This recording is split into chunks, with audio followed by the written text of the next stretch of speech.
फिल्मों की अगर बात करें तो देखिए मुझे ऐसा लगता है बस कहानियां सुना मतलब इट्स अ स्टोरी टेलिंग। उसमें बहुत सारे टेक्निक्स आप जोड़ देते हैं बट बेसिकली वो स्टोरी टेलिंग होती है। और बात स्टोरीज की करें तो वो हर दौर में कहीं ना कहीं वही एक जैसी होती है, बस उसे दिखाने का तरीका बदल जाता है। और शायद ये मैं इस हफ्ते जो फिल्म रिलीज हो रही है उसके बारे में कह सकती हूँ कि अंदाज वही है लेकिन दिखाने का जो अंदाज है वो नया। अंदाज 2 रिलीज हो रही है इन सिनेमाज और उसकी बातचीत करने के लिए इस वक्त मेरे साथ star cast and of course Sunil Darshan ji हैं।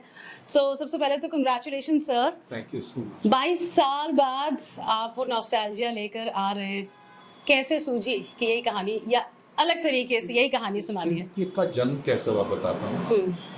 कोविड के दौरान काफ़ी टाइम मिला स्क्रिप्ट राइटिंग करने को, तो मैंने एक कहानी लिखी जिसमें स्ट्रक्चरिंग में ट्रायंगल लव स्टोरी थी और उसके पीछे जो थी जो अंडरकरेंट्स थे वो सोशल इश्यूज, रिलेटिव्स और बहुत कई मुद्दे ऐसे होते हैं जो एड्रेस किए जाते हैं जी। कुछ मुझे ऐसे लगे कि यार ये एड्रेस ही कभी सोसाइटी ने नहीं की।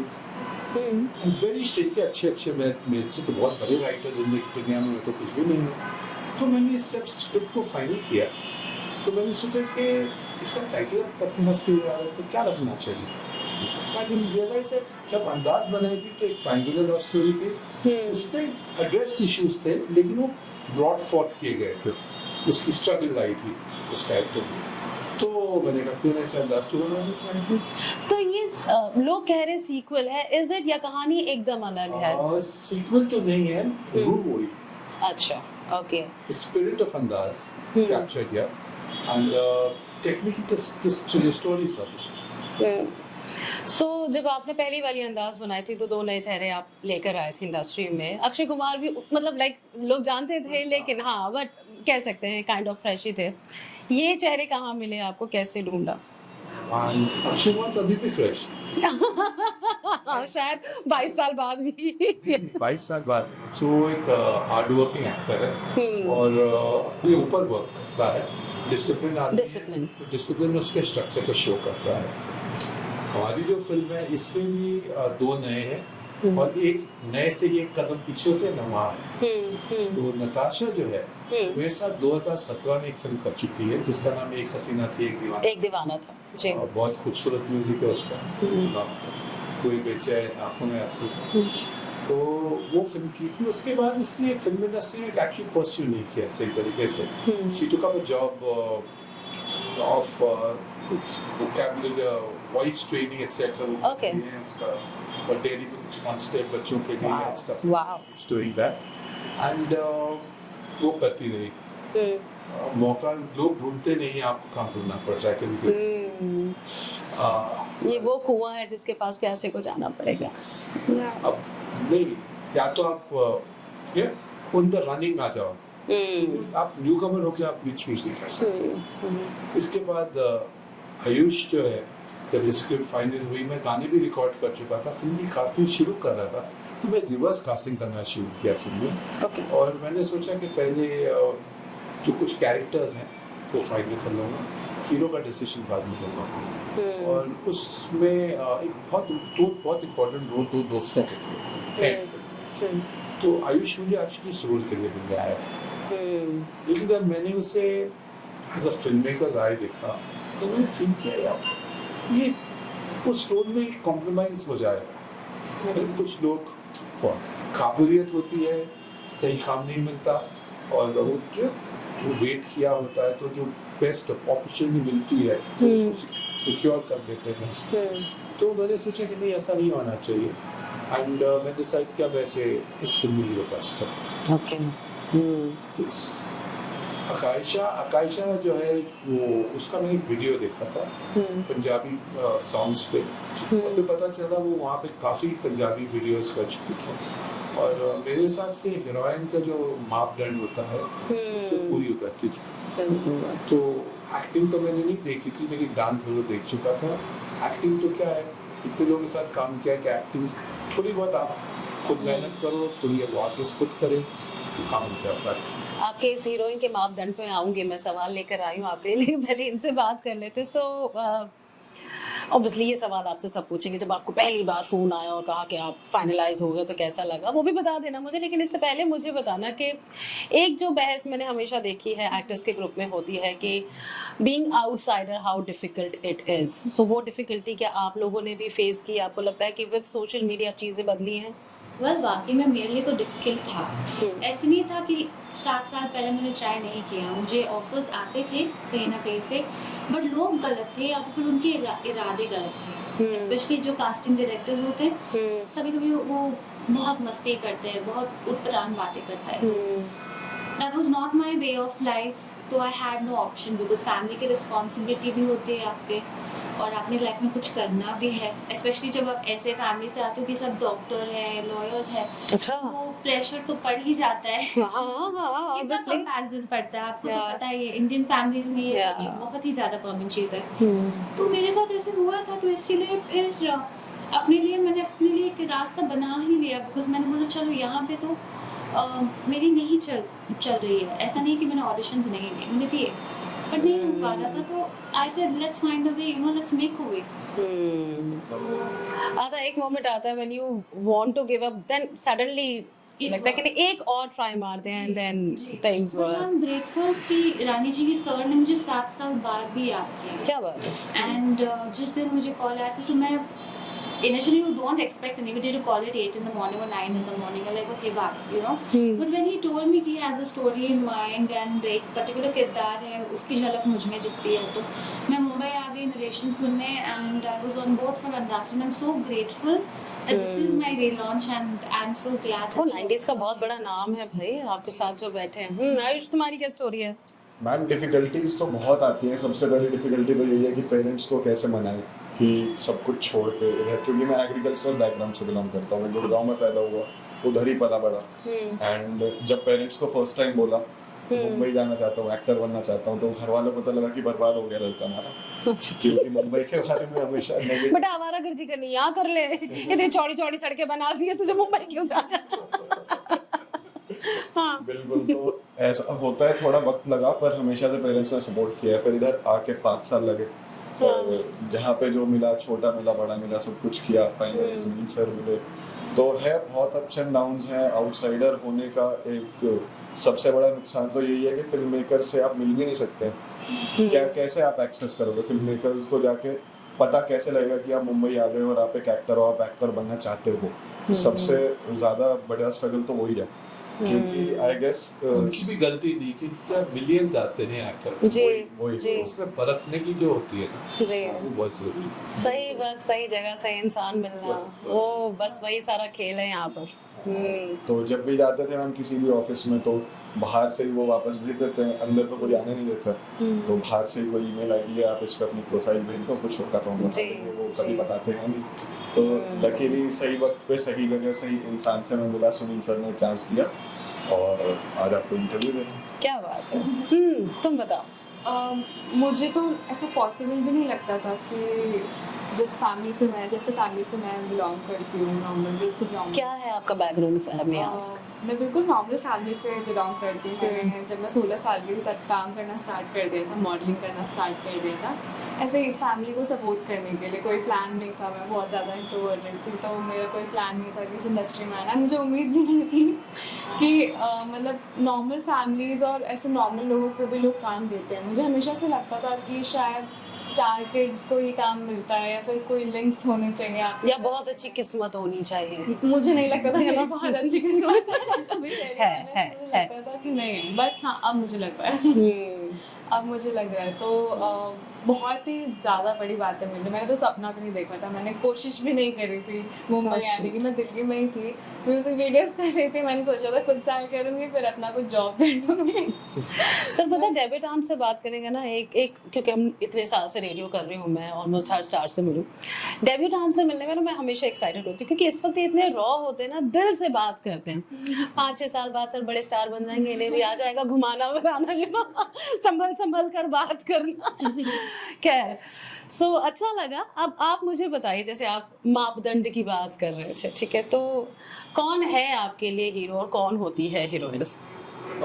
सबसे पहले सबसे इम्पोर्टेंट चीज़ तो आपकी कहानी होती है। फिर कुछ कई जगह ऐसे होते हैं मेरे करियर में क्या रहा, पहली 3 फिल्में मैंने बनाई, एक सनी देओल के साथ एक कंफर्ट लेवल जो बोलते हैं ना, एस्टैब्लिश हो गया था।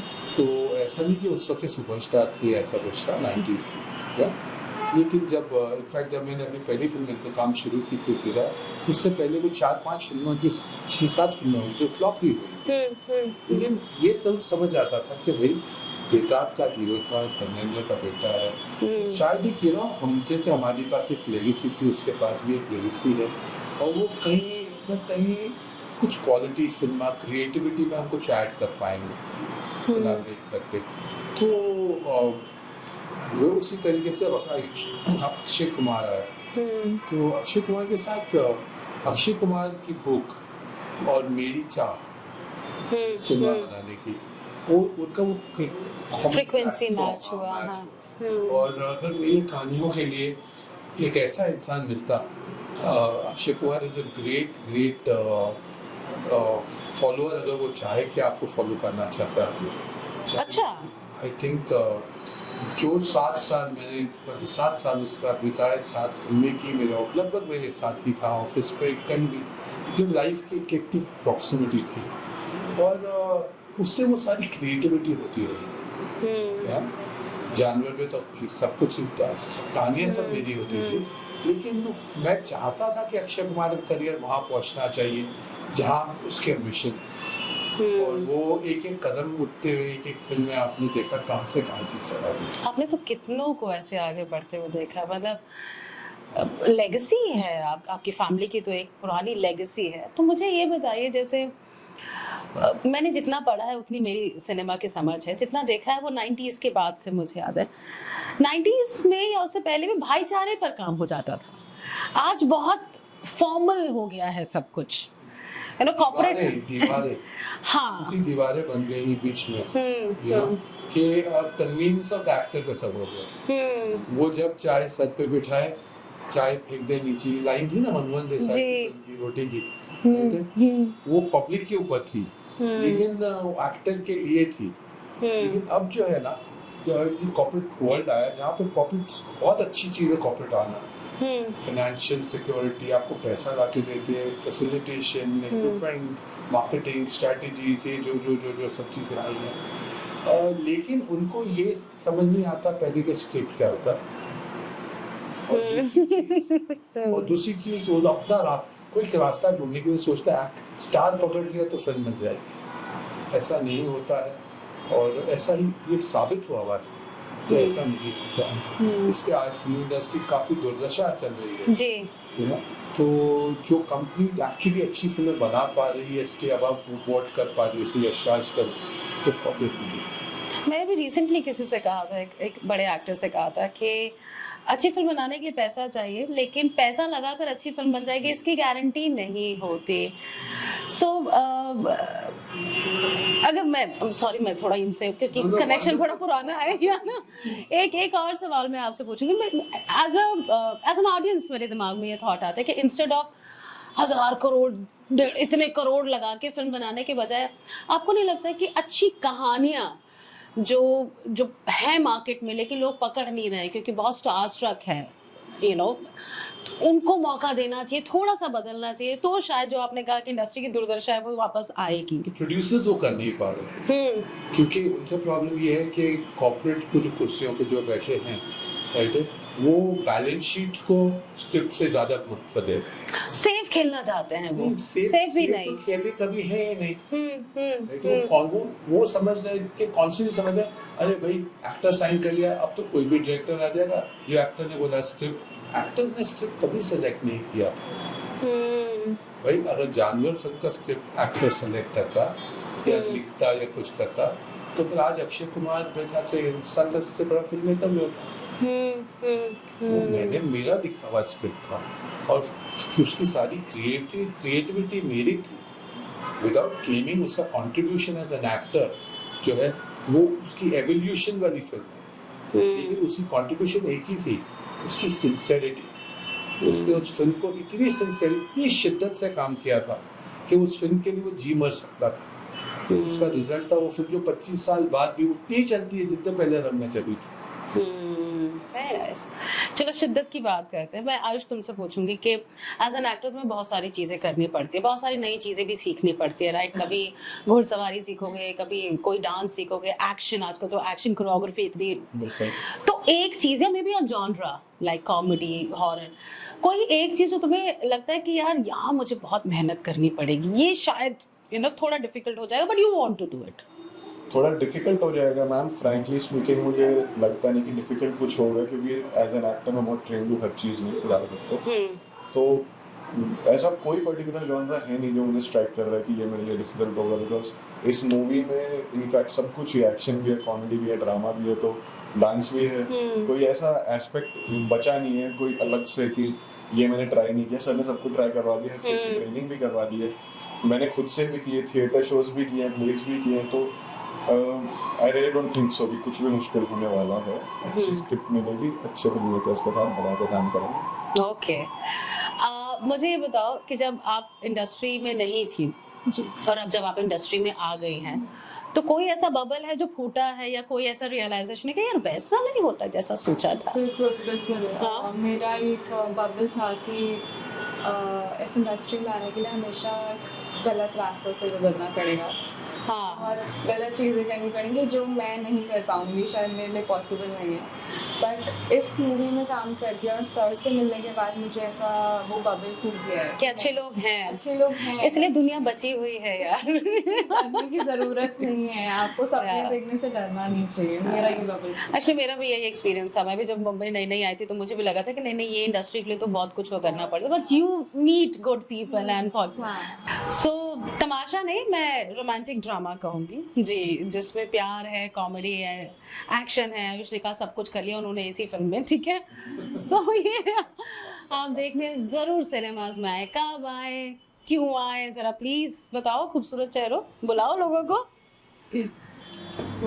8 अगस्त को आइए हमारी फिल्म देखने अंदाज 2 अपने नज़दीकी सिनेमा घरों में, क्योंकि सबके परिवार में रिश्तों की बहुत इम्पोर्टेंस होती है और सबकी पर्सनल लाइफ में रिश्ते बहुत वैल्यू रखते हैं। हमारी जो फिल्म है उसमें भी आपको ये देखने को ज़रूर मिलेगा, और ये कोई एक एस्पेक्ट या एक जॉनरा पर्टिकुलर पे लिमिटेड नहीं है, इसमें सब कुछ देखने को मिलेगा, जैसा अभी मैम ने बताया, मैंने पहले भी कहा था। और रिलेशनशिप्स का महत्व जो काफ़ी पिछले सर भी काफ़ी बार बोल चुके हैं कि 10-15 साल से शायद कहीं किसी मूवी में सब देखने को नहीं मिला है एक साथ इतना कुछ, वो आपको देखने को मिलेगा 8 अगस्त को।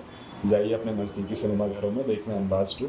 बाकी मेरा एक सवाल रह गया, मैं पूछ रही थी, एक बात बताओ, 2 हीरोइन के बीच एक हीरो होना ये अच्छी बात है या बुरी बात है? मतलब लड़ेंगी दोनों तो वो भी संभालना है, यू देखो, मेरा तो मैम ये फर्स्ट एक्सपीरियंस था और मेरे लिए बहुत अच्छा रहा। हम बहुत रिलेट करते हैं और कभी कोई ऐसी खास लड़ाई नहीं हुई, थोड़ी बहुत नोक-झोंक इनके साथ एक बार हुई है, लेकिन वो भी हमने आपस में ही सॉल्व कर ली थी। बहुत अच्छा लगा मुझे तो। ओके, चलो ठीक है। Thank you so much and thank you so much sir, thank you.